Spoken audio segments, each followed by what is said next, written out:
Hvilke hold har det største variationsbredde? Det har HK, fordi de har 11 fra 19 til 30. Hvorimod at Marienlyst, de har kun 7, fordi at de har fra 22 til 29. Hvilke hold har den største gennemsnitshøjde? Ja, det er så Marienlyst, fordi at de har 25,8, hvor at HK, de har kun 24,30. Hvad er medianen for Marienlyst-spillernes højde? Det er 26. Hvad er typetallet for HK-spillernes alder? Det er så 23. Yes.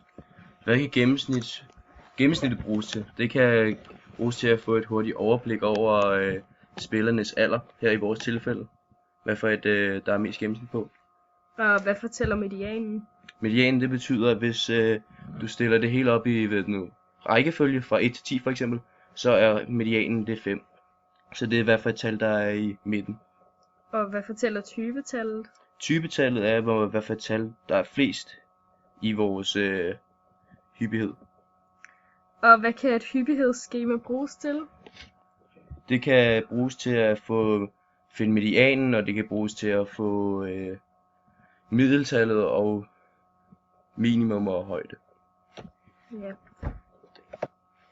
Kan det være en fordel at gruppere nogle af oplysningerne? Ja, det kan være en stor fordel.